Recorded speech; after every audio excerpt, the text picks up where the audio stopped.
Auf dem Drahtseil, in der Kuppel vom Zirkuszelt, ganz hoch über dem Boden, balancieren die Akrobaten auf dem Hochseil. Sie laufen und springen, machen den Handstand und gumpen sogar runter ins Netz. Die Mami hebt sich ein paar Mal vor lauter Aufregung die Augen zu. Aber es gibt keine Verschnaufpause. Denn als nächstes traben 8 grosse Rosse in die Manege. 4 Schimmel und 4 Rappen. Sie sind wunderschön und bewegen sich perfekt zu der Musik.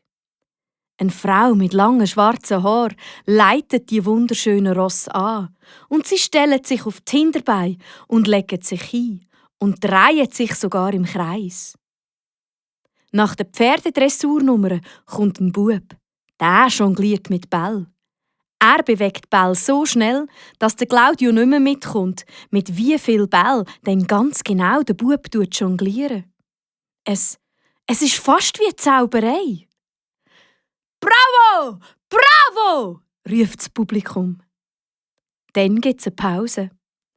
Die beiden Buben bekommen von Mami ein Glas. Ja, an so einem besonderen Tag darf man das. Nach der Pause geht es gerade spannend weiter. Die Schlangenfrau tritt auf. Sie ist so gelenkig, dass sie sich unglaublich weit verbiegen kann. Sie streckt ihre Füße über den Rücken nach vorne und kützelt sich selber an der Nase.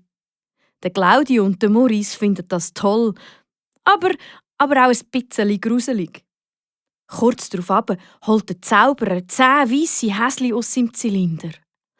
«Wow, wo kommen die denn her?» flüstert der Claudio erstaunt. «Was ist denn das? Wow, so komische Velo habe ich noch nie gesehen.»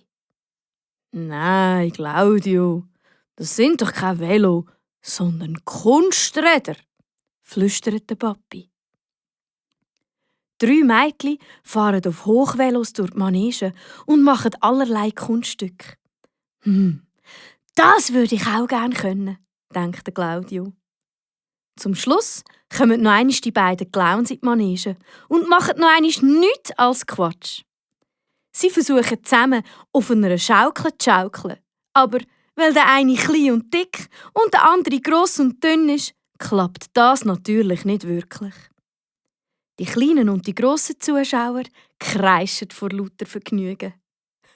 «Bravo! Bravo! Bravo!» rufen sie und klatschen, bis ihnen die Finger wehtun.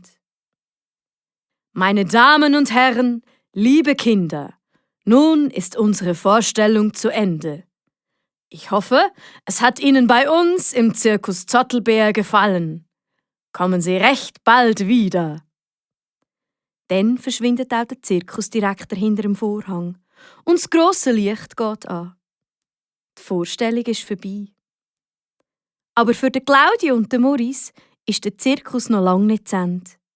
Die Heime wird fleissig weiter Zirkus gespielt. Die beiden sind auch gar nicht traurig, denn sie haben jetzt einen grossen Traum.